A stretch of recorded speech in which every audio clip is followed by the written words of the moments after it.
에베소서 12번째 강의 설교 주의 교훈과 훈계로 양육하라라는 제목으로 우리 함께 오늘 말씀 살펴봤으면 좋겠습니다.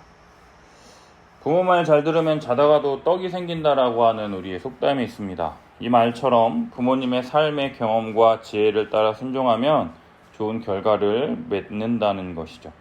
따라서 효라고 하는 이 우리나라의 유교적인 전통 아래 예로부터 부모의 말을 잘 따르고 교육하도록 가르쳤다라는 것이죠. 이러한 자는 효자고 이렇게 하지 않는 자는 불효자다. 그런데 자녀가 말을 안 들을 때 부모는 어떻게 해야 하겠습니까? 미운 놈 떡 하나 준다라고 하는 이런 속담이 있듯이 부모와 자녀의 관계는 참으로 쉽지 않은 것이 우리 인생사라는 거예요. 그러나 믿는 신자들로서 우리는 부모와 자녀의 관계가 어떠해야 하는지 성경을 통해서 성경의 가르침을 발견해야 할 텐데요. 우리가 지난주 살펴봤던 것처럼 부부관계도 교회와 그리스도 안에서 살펴본 것처럼 이 오늘 본문에 나타난 부모와 자녀와의 관계도 교회와 그리스도 안에서 발견하게 될 때 주님 주시는 은혜를 풍성하게 누릴 수 있을 거라 생각이 됩니다. 오늘 함께 말씀 살펴봤으면 좋겠습니다. 첫 번째로 자녀는 부모에게 순종해야 한다고 1절에서 3절까지 바울은 이야기하고 있다라는 거예요. 1절 살펴보면 자녀들아 주 안에서 너희 부모에게 순종하라 이것이 옳으니라 라고 이야기를 합니다. 그리스도 예수 안에서 한 몸, 한 가족된 교회를 향하여 바울이 자녀들아 하면서 이렇게 외친다라는 거예요. 교회 안에 있는 모든 믿는 자녀들에게 말하기를 주 안에서 너희 부모에게 순종하라 이야기한다라는 이 순종하다라고 하는 단어 이 휘파쿠어는요 누구누구의 말을 듣고 따르다 순종하다라는 뜻이 있는데요. 부모의 말을 듣고 순종하는 이유가 무엇이냐면 이것이 옳다라고 바울이 이야기하고 있다라는 거예요. 원어로 보면 옳다라고 하는 이 단어의 뜻은 디카이오스 뭡니까? 의로움이라고 하는 이 단어가 사용이 된다라는 거예요. 이것을 해석하면 이것이 하나님 앞에서 의롭다함을 얻은 자녀로서 부모의 말을 듣고 순종하는 것이 의로움을 얻은 자녀의 합당한 삶의 모습이다, 옳은 모습이다라고 바울이 이야기하고 있다는 거예요. 우리가 어떻게 하나님 앞에 의롭다함을 얻을 수 있습니까? 우리 죄 위하여 십자가에 달리신 예수 그리스도를 믿음으로 우리 죄 위하여 화목제물 되신 예수 그리스도를 통하여 우리가 받을 죄의 형벌을 그리스도께서 다 받으시고 우리를 자유케 하시는 예수 그리스도의 이 속량하심을 통하여 이 복음을 믿는 자들에게 그리스도 안에서 한 몸, 한 가족, 한 지체된 이 교회에서 하나님의 뜻이 무엇인지 이해하여 세월을 아껴야 할 뿐만 아니라 술 취하지 말고 성령 충만함을 통하여 우리를 구원하신 하나님의 구원의 은혜를 찬양하며 찬송하며 항상 하나님 아버지께 감사하며 그리스도를 경외함으로 피차 복종해야 하는 교회의 이 성도, 이 자녀된 자들에게 다시 한번 바울이 주 안에서 너희 부모에게 순종하라. 이것이 의롭다함을 받은 신자로서 마땅한 것이다 라고 다시 한번 강조하고 있다라는 거예요. 그런데 강조되어지는 표현이 있는데 그것이 뭐냐면 주 안에서 In Christ, 그리스도 예수 안에서 부모에게 순종하라는 것이에요. 주 안에서 그리스도 예수 안에서 부모에게 어떻게 순종하기를 원하시느냐? 그것은 10계명 제5계명에 나타나 있다라는 것이죠. 우리가 10계명을 1에서 4계명까지는 하나님 사랑, 5에서 10계명까지는 이웃사랑으로 나누는데 이 이웃사랑의 첫 번째 계명인 이 제5계명 내 부모를 공경하라, 내 아버지와 어머니를 공경하라는 것이에요. 이것을 지켰을 때 하나님께서 주신 첫 번째 약속이 있는 첫 계명이라고 이야기를 하고 있다는 거죠. 무슨 약속을 어떻게 주셨는지 우리 출애굽기와 신명기 말씀 계속해서 함께 읽어보도록 하겠습니다. 출애굽기 20장 12절과 신명기 5장 16절 말씀 우리 계속해서 함께 읽겠습니다. 내 부모를 공경하라. 그리하면 내 하나님 여호와가 내게 준 땅에서 내 생명이 길리라. 너는 내 하나님 여호와께서 명령한 대로 내 부모를 공경하라. 그리하면 내 하나님 여호와가 내게 준 땅에서 내 생명이 길고 복을 누리리라. 아멘. 아버지와 어머니를 공경하면 여호와 하나님께서 우리에게 주신 땅에서 우리의 생명이 길고 복을 누리게 될 것이다라는 약속이 주어져 있는 이 첫 번째 계명이자 유일한 계명이라는 것이죠. 그렇다면 여호와 하나님께서 우리에게 주신 땅이 어디냐라고 하는 것이 우리에게 가장 중요한 문제라는 거예요. 많은 사람들이 본문 그대로 우리가 살고 있는 이 땅 가운데에서 잘되고 장수할 것이다 믿어서 이 땅에서 잘되고 복을 누리는 사람들이 부모에게 잘해서 그런 것이다, 이러한 얘기를 많이 하고, 그래서 부모에게 순종해야 된다, 잘해야 된다, 효도해야 된다, 이런 얘기를 많이 한다라는 거예요. 그러나 한편으로 우리가 살다 보면 부모에게 굉장히 잘하고 순종하는 사람인데 일이 잘 안 풀리고 어려운 상황이 지속되는 이러한 상황도 발생하게 되고요. 또 반대로 굉장히 나쁘고 못된 이 놀부 같은 그 사람처럼 보이는데 굉장히 잘 사는 사람들이 있다라는 것이죠. 그러할 때 많은 신자들이 아이러니에 빠진다라는 거예요. 저 사람은 착하긴 한데 왜 하나님께서 복을 주시지 않는 것일까? 그래서 몇몇 목사님들이 이 땅에서 잘 되지 않는 것은 네가 알지 모르는 어떠한 죄를 지었기 때문이다. 그래서 네가 그 죄를 회개해야 한다. 이런 식으로 설교를 해서 많은 사람들이 낙심하고 힘들어했던 과거가 우리 한국교회에 만연해 있죠. 그렇다면 이 땅을 우리가 어떻게 해석해야 우리들에게 건전하고 우리에게 유익한 신앙생활을 도울 수가 있냐라는 거예요. 그러할 때 우리가 계속해서 하나님 나라 관점, 예수 그리스도의 십자가 관점으로 성경을 해석하는 것이 안전하고 유익하기 때문에 하나님 나라의 관점으로 이 땅을 한번 해석해 보자라는 거예요. 우리가 초등학교 사회 시간에 배운 국가의 나라의 3요소를 생각할 때 국민, 주권, 영토 이렇게 있는 것처럼 하나님 나라도 마찬가지로 국민, 주권, 영토에 이 세 가지가 있다라는 것을 우리는 배웠습니다. 그렇다면 국민, 하나님 나라의 국민이 누구냐라는 거예요. 하나님의 말씀을 듣고 순종하는 바로 이 하나님의 백성, 신자, 성도들이 바로 하나님 나라의 백성인 것이고요. 그럼 하나님 나라의 주권은 누구에게 있습니까? 바로 우리를 말씀으로 다스리시고 통치하는 하나님께 주권이 있다라는 것이죠. 그렇다면 이 영토, 하나님 나라의 영토는 뭐라고 말할 수가 있겠습니까? 하나님께서 말씀으로 다스리시고 통치하실 때 그 말을 듣고 믿고 순종하는 예수 그리스도를 믿음으로 한 몸, 한 가족된 교회가 바로 하나님 나라의 땅, 영토라고 말할 수 있다라는 것이죠. 따라서 하나님 나라에서 우리에게 주신 땅인 이 교회에서 내 생명이 길리라고 하는 것이 무엇이겠습니까? 우리가 흔히 이야기하는 영원한 생명을 누리게 된다라는 거예요.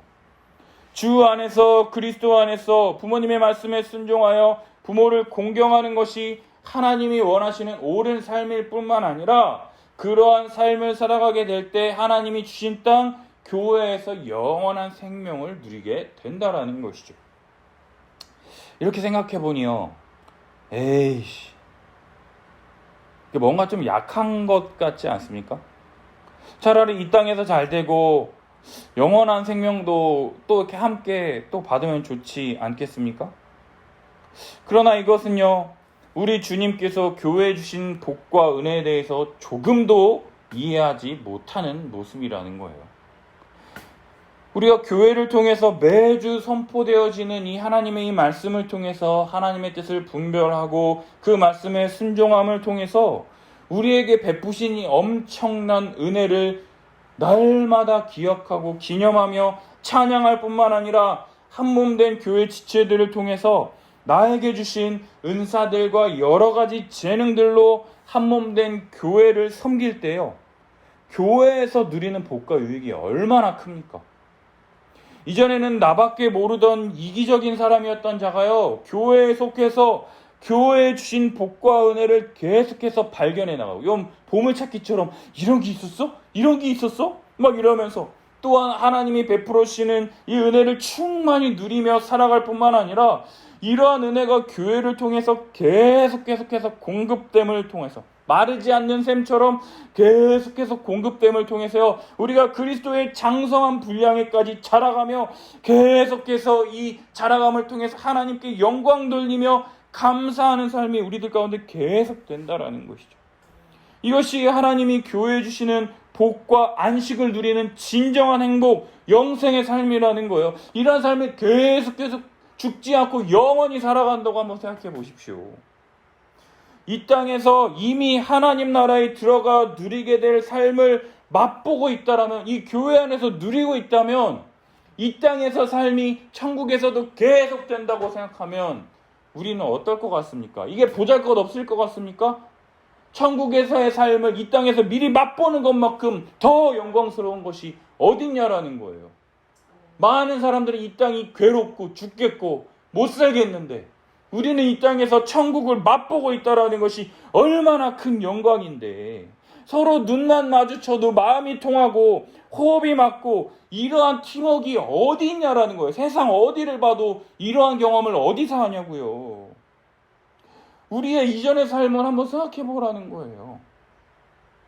죄인이어서 자기 자신밖에 모르고 남의 것을 뺏어야 내 것을 겨우 먹을 수 있는 이러한 비참한 삶을 살아가던 자들이요, 이제는 한 몸 된 지체를 위해서요, 자신의 것을 내어주고 섬기며 사랑할 수 있는 그러한 사랑이 내 안에 있게 되었다니요. 그런데 그것으로 그치는 것이 아니라요, 그 사람이 온전히 그리스도의 장성한 분량에 이를 수 있도록 내 것을 내어주며 섬길 수 있는 자가 되었다니요. 천국에서나 누릴 법한 이러한 삶을 이 땅인 교회에서 누리고 있다면 장차 완성될 하나님 나라에서 누리게 될 영원한 생명은 어떠하겠냐라는 것이죠. 제가 존경하는 우리 스승님 교회에서 몇몇 성도님들이 목사님에게 질문을 했대요. 목사님, 우리 교회는 천국의 몇 프로 좀 될까요? 몇 퍼센트 좀 될까요? 이렇게 물으니 스승님께서 그렇게 말씀하셨어요. 한 1%쯤 되려나? 우리가 하나님 나라에서 누리게 될 이 영생을요, 그냥 이 땅에서 누리는 복보다 훨씬 못한 것쯤으로 우리가 생각한다라는 거예요. 그러나 이 땅에서 누리는 복은요, 복의 복도 아닌 손톱의 때만큼도 못한 하찮은 것쯤으로 더욱 풍성하게 채우실 우리 하나님을 기대하는 우리 함께하는 교회 성도님들이 되었으면 좋겠습니다. 따라서 매일매일 교회에 주신 복과 은혜를 누리고 한몸 된 지체들을 사랑하며 서로가 서로를 온전케 하는 것보다 더 값지고 의미 있는 삶이 무엇이 있겠습니까? 이러한 삶이 교회에 주신 가장 큰 복이며 잘되는 영생의 삶이라는 거예요. 우리가 이러한 소망을 가지고 살아갈 때 우리의 하루하루의 삶이 의미가 있고 영원한 생명이 기대가 되고 기쁨이 더욱 넘치게 된다라는 거예요. 그렇다면 이 말씀을 듣는 자녀들의 입장에서 부모의 말을 듣고 순종하라 이 말씀을 들을 때 어떨 것 같습니까? 참으로 마음이 어렵다라는 것이죠. 인간의 죄된 본성이 남아있기 때문에 부모님의 말씀에 순종하기보다는 내가 원하는 대로 내 생각대로 내 뜻대로 하는 것이 더 편하고 좋다라는 것은 어느 누구도 부인할 수 없다라는 거예요. 그렇다면 어떻게 부모님의 말에 순종할 수가 있겠습니까? 그것은 바로 자녀들에게도 주 안에서 in Christ, 그리스도 예수 안에서 순종해야 한다라는 것이에요. 그리스도께서 교회를 위하여 자기 자신을 내어주신 것처럼 그리스도를 본받아 그리스도를 경외함으로 자녀들 또한 부모님의 말씀에 복종해야 한다라는 것이죠. 엄마가 나한테 해준 게 뭐가 있는데 이런 싸가지 없는 소리 하는 게 아니라, 부모가 뭘 해줘야지 부모에게 순종합니까? 낳아주신 것만으로 감사하고 키워주신 것만으로 감사한데 부모님의 은혜는 평생 갚아도 다 갚을 수가 없구나 하는 것을 자식 키워보니 알겠더라고요. 지성이 지민이한테 내가 이렇게 하는 것처럼 우리 엄마도 나한테 이렇게 해줬겠구나, 남편도 없는 여자 혼자서 얼마나 힘들었을까 하면서 참 많이 미안해지고 울컥하는 것들이 점점 많아지게 되더라고요. 류시아 시인의 지금 알았던 걸 그때도 알았더라면 하는 이 시집이 있습니다. 지금 알고 있는 것들을 그때 알았으면 얼마나 좋았을까요? 부모님께 효도할 걸, 부모님 말씀에 순종할 걸, 엄마한테 따뜻한 말 한마디 더 해드릴 걸, 어깨라도 한 번 더 주물러 드릴 걸. 그러나 이미 지나간 물은 컵에 다시 담을 수 없다라는 거예요. 엎질러진 물은 컵에 다시 담을 수 없죠. 따라서 어떻게 해야 됩니까? 지금 잘해야 한다라는 거예요. 그런데 우리의 죄된 본성으로 인해서 복종하는 것, 순종하는 것이 쉽지 않다라는 것이죠. 그래서 주 안에서, 그리스도 안에서 in Christ, 이것이 굉장히 중요하다라는 거예요. 우리 죄 위하여, 내 죄 위하여 십자가에 달리신 예수 그리스도, 그분의 은혜를 붙잡지 않으면, 그분을 본받지 않으면 우리는 이러한 복종과 순종을 절대 할 수 없는 자들이 바로 우리라는 것이에요. 그리스도께서 교회를 위하여 자기 자신을 내어주시는 것을 아까워하지 않으셨던 것처럼, 주저하지 않으셨던 것처럼 우리들도 그리스도를 본받아 그리스도를 경외함으로 그리스도 안에서 부모에게 순종하는 것이 가능하게 된다라는 거예요. 따라서 그리스도를 경외함으로 복종하는 것이 믿는 자녀들에게 가장 필요한 것이다라는 것이죠. 따라서 교회는요, 자녀들에게 계속해서 복음을 가르치고 복음을 따라 사는 것이 가장 안전하고 복된 삶이라는 것을 우리들의 삶을 통하여 자녀들에게 계속해서 보여야 한다라는 거예요. 그래서 부모의 책임이 막중한 거예요.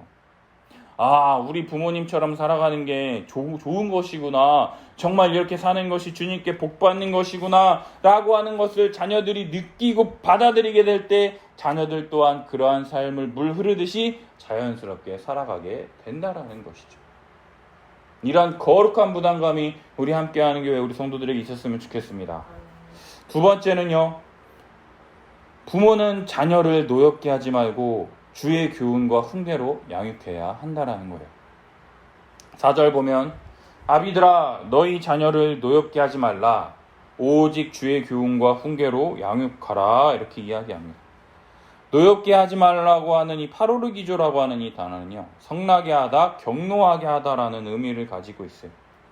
지금이야 뭐 아이들의 인권이다, 뭐 아동학대다 해가지고 아이들의 관점에서 생각하는 일들이 많아졌기 때문에 이러한 말이 당연하다라고 생각할 수 있겠지만, 예수님 당시, 바울 당시의 아이들에 대해 생각해 본다면 이것은 말도 안 되는 얘기라는 것이죠. 당시 아이들은요, 인간으로 취급받지를 못했어요. 예수님께 아이들이 나왔을 때 어떻게 합니까? 야, 애들 저로 가. 야, 애들은 가. 이러면서 오지 못하게 하니까 예수님께서 뭐라고 하셨습니까?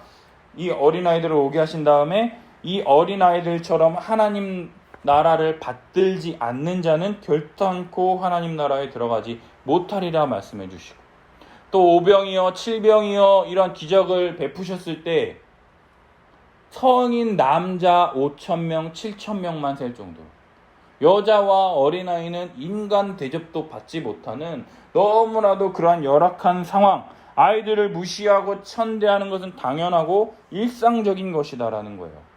그러한 상황 속에서 자녀를 노엽게 하지 말라고 이야기하는 것을 당시 사람들은 어떻게 받아들였을까요? 이게 무슨 개 풀 뜯어먹는 소리야.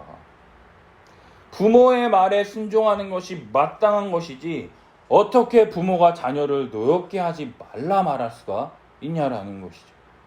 당시 시대적 기준에 따르면 이것은 거의 불가능한 얘기라는 거예요.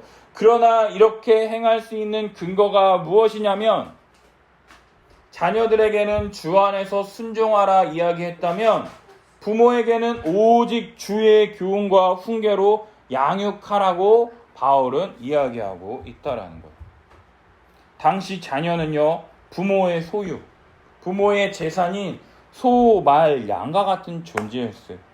따라서 부모의 말에 순종하고 부모의 말을 듣지 않으면 노예처럼 팔아버릴 수도 있는 그러한 시대적 기준이 있었다라는 거예요. 그러나 부모에게 요구되어지는 것이 뭐냐? 바로 주님의 교훈이라는 거예요. 주의 교훈, 주님, 큐리오스, 바로 우리의 주인, 우리를 사랑하셔서 우리를 위하여 자기 목숨을 아끼지 아니하시고 십자가에 내어주신 우리의 주인 되신 예수 그리스도의 교훈을 본받아서 자녀들을 노엽게 하지 말아야 한다고 바울이 지금 이야기하고 있다라는 거예요. 자녀들을 노엽게 하지 않기 위해서 어떻게 해야 되느냐? 주의 교훈과 훈계로 양육해야 한다라는 거예요. 교훈이라고 하는 이 파이데이아라고 하는 이 단어는요, 예수님께서 우리에게 가르쳐 주신 교훈을요, 행동으로 보여주는 것이에요.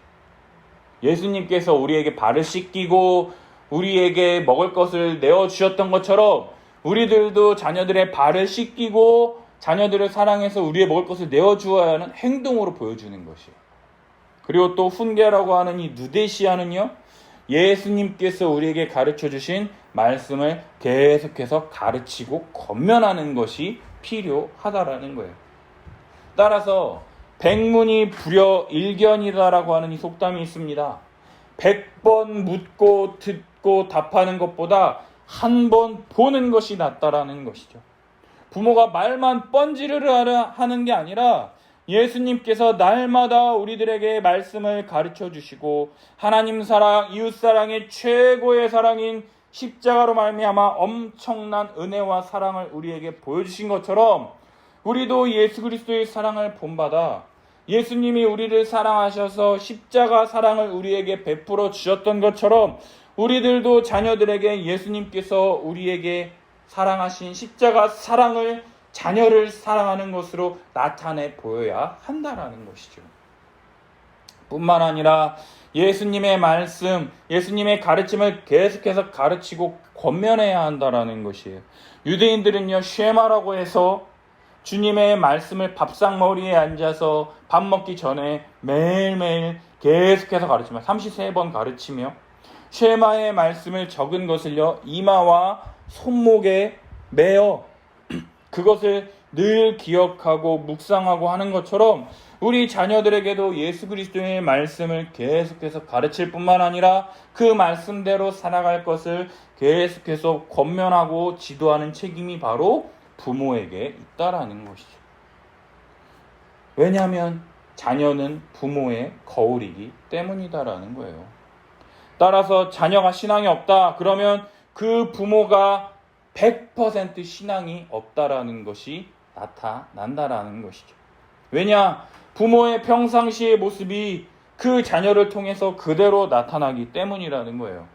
제가 깜짝 놀랄 때는요, 지민이가 지성이를 막 물고 막 그랬을 때 제가 화가 나서 너 한 번만 더 그러면 아빠한테 뒤지게 혼난다 이렇게 얘기하니까 지민이가 뭐라고 합니까? 형아 나한테 까불면 뒤지게 혼난다 이렇게 얘기하는 걸 보고 진짜 자녀가 부모를 통해서 모든 것을 배운다라는 것을 그렇게 보게 된다라는 것이죠. 그래서 좋은 것이든 좋지 않은 것이든 부모는 자신의 행동을 통해서 자녀에게 자신의 모든 신앙, 가치관, 생각 모든 것들이 드러나기 때문에 행실에 있어서 주의해야 한다라는 것이에요. 뿐만 아니라 부모가 어떠한 가치관과 어떠한 생각으로 이 세상을 살아가는 것인지 그 삶 속에 그대로 고스란히 나타나기 때문에 자녀들은 그러한 가치관을 그대로 수용하게 된다라는 거예요.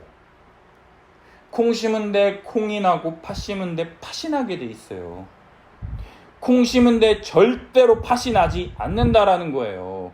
그런데 우리들은요, 믿음으로 심지 않고 믿음으로 거두려고 하는 이상한 믿음을 가지고 있다라는 거예요. 자녀들을 믿음으로 잘 키우기 위해서 내가 기도하면 돼. 내가 기도할 테니 너는 열심히 공부만 해. 그래서 지금 우리 대한민국의 모든 주일학교가 무너져 있는 것 아닙니까? 무슨 성황당 밑에 정한수 떠다 놓고 열심히 기도하면 다 되는 것처럼 그렇게 해서는 절대로 우리 아이들이 믿음 안에서 자랄 수가 없다라는 거예요. 주의 교훈과 훈계로 가르치지 않으면요, 절대로 아이들이 순종하지 않는다라는 것이에요.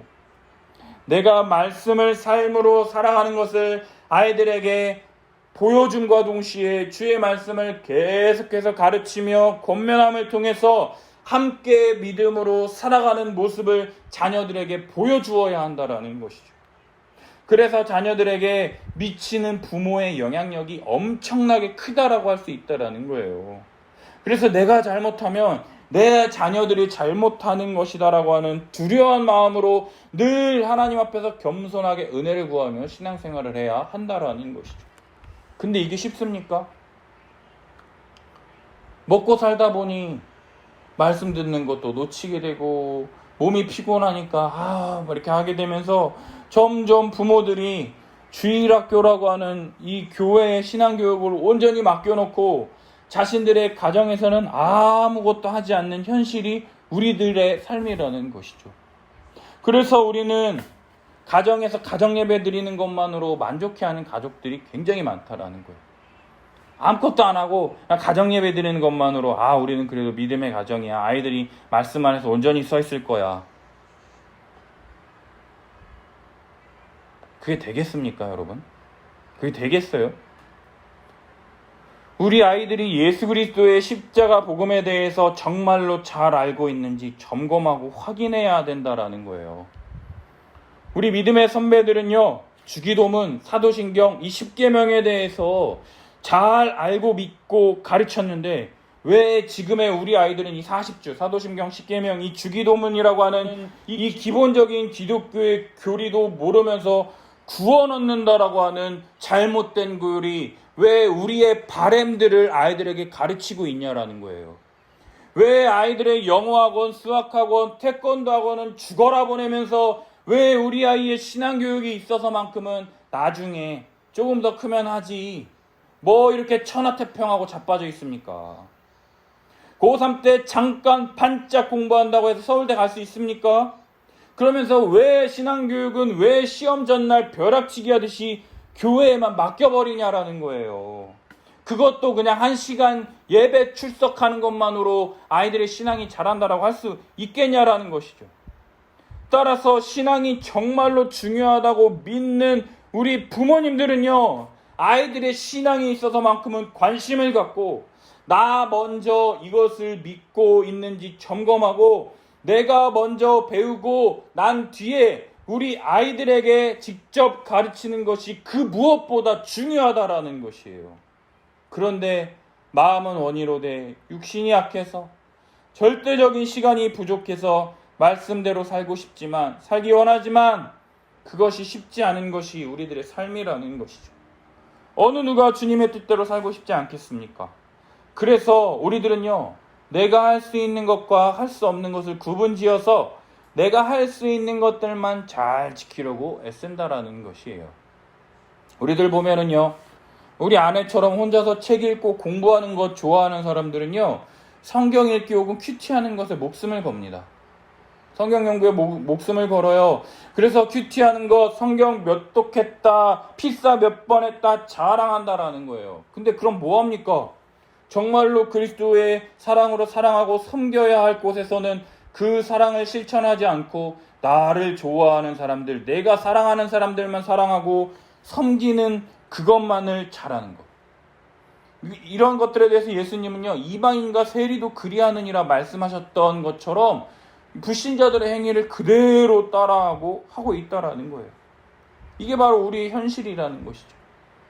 또 어떤 사람은요, 세상에서 기도하는 게 제일 좋고 쉽다고 얘기합니다.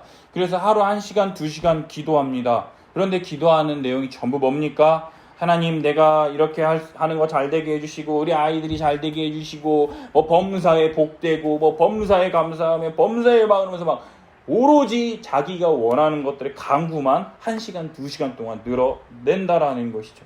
그러면서 먼저 그의 나라와 그의 의를 구하라라고 하는 이 예수님의 말씀을 온데간데 없이 그저 자기 주변과 자기 주변의 사람들을 위해 기도하는 것만으로 만족해버린다라는 거예요.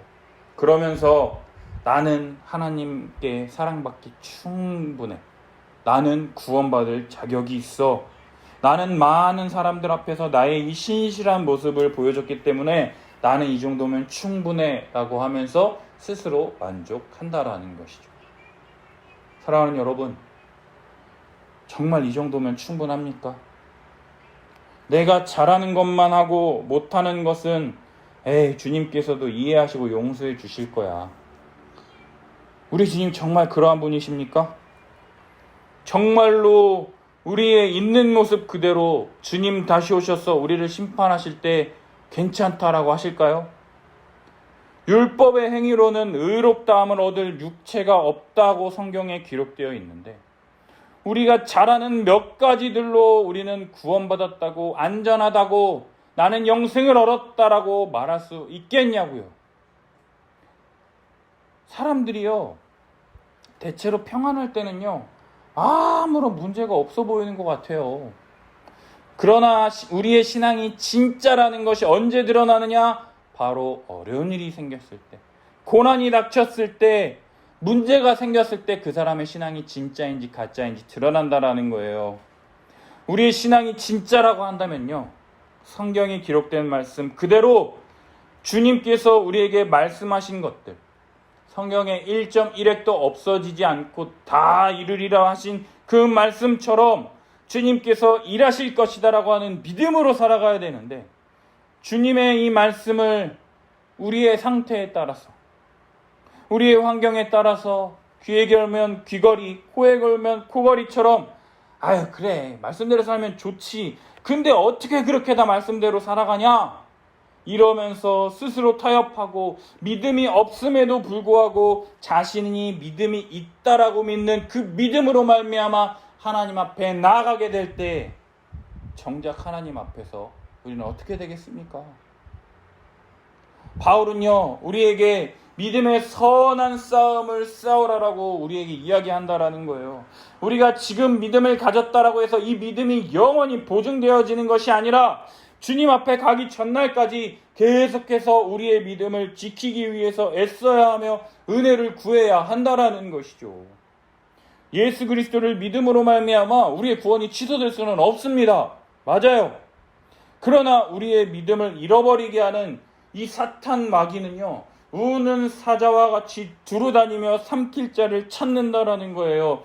따라서 우리의 믿음을 잃어버리지 않기 위해서 계속해서 우리는요 우리의 믿음을 점검해야 한다라는 것이죠. 그 믿음을 무엇으로 점검합니까?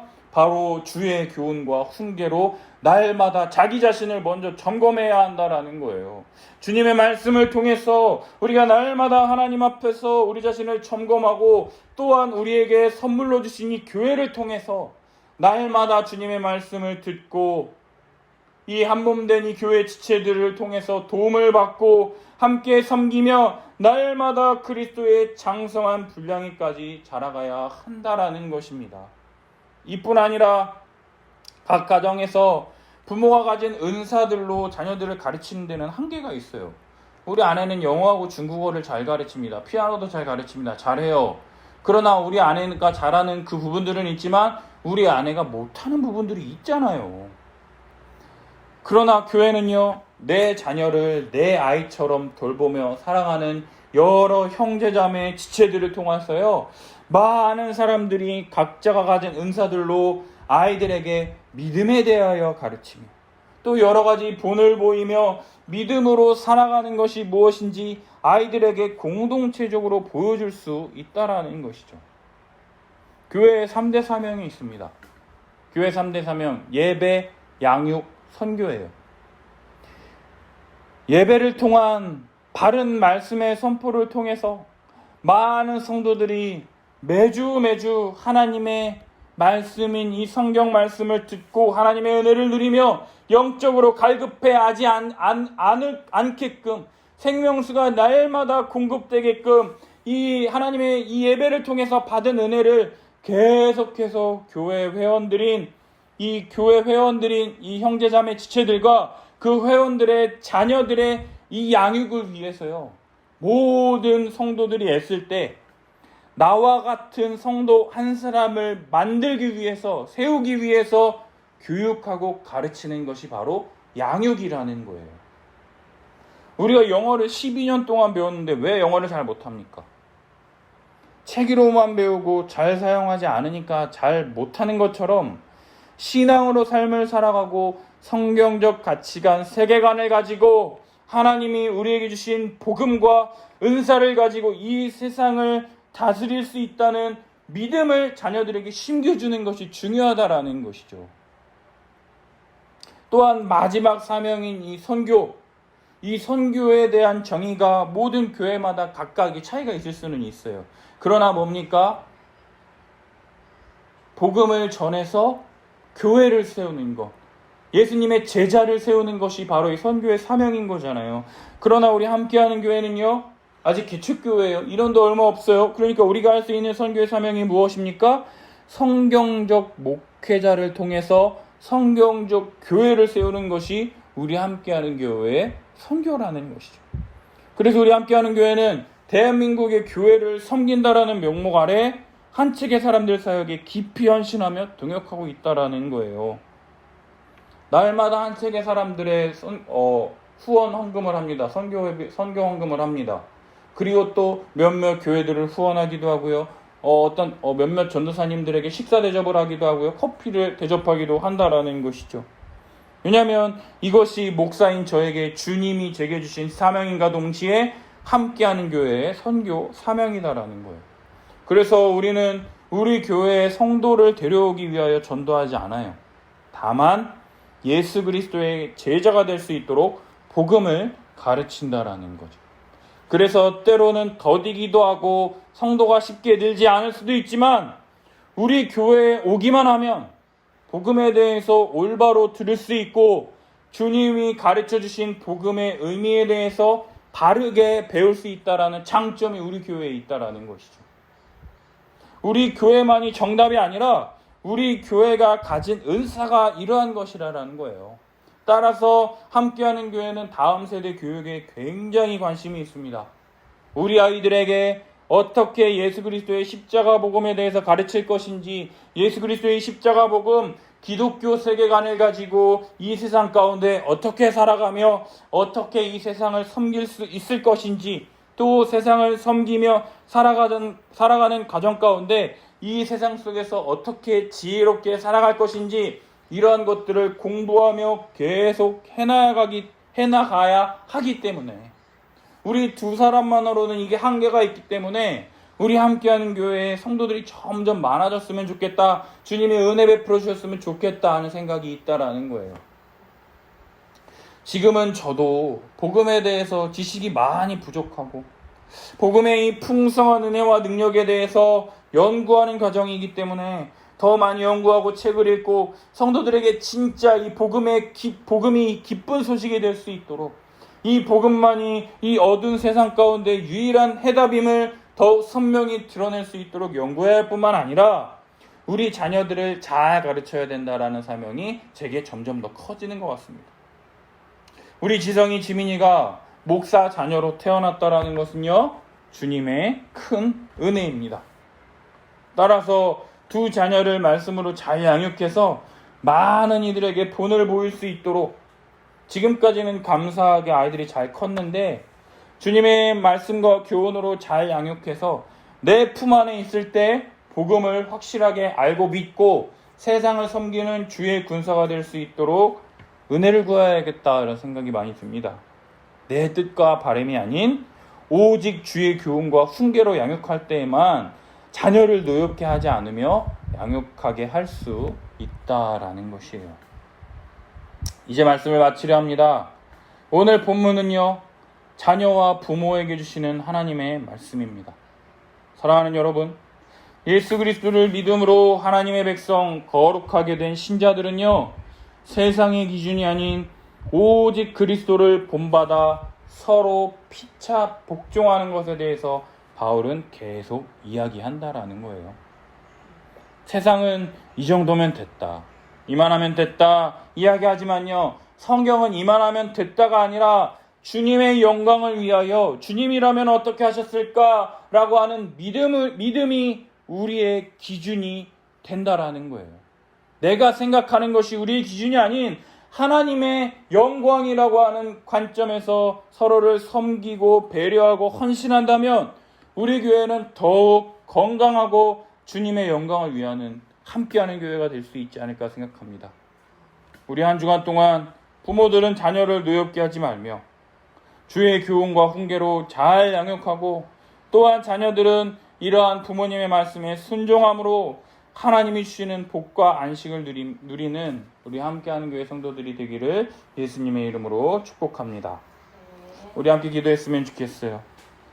우리 자녀들은 부모님의 하나님의 말씀에 순종하여 살아가는 이 부모의 모습을 보고 부모님의 말씀에 순종하는 것이 옳다라고 하는 주님께서 영원한 생명을 주신다라고 하는 이 말씀을 믿고 순종하게 해주시고, 또한 우리 부모들은 자녀들을 노엽게 하지 않고 오직 주의 교훈과 훈계로 잘 양육하는 행복한 가정, 믿음의 가정, 사랑스러운 가정, 우리 교회가 될 수 있도록 주여 우리에게 은혜를 주시옵소서. 함께 기도하며 나아갑니다. 주여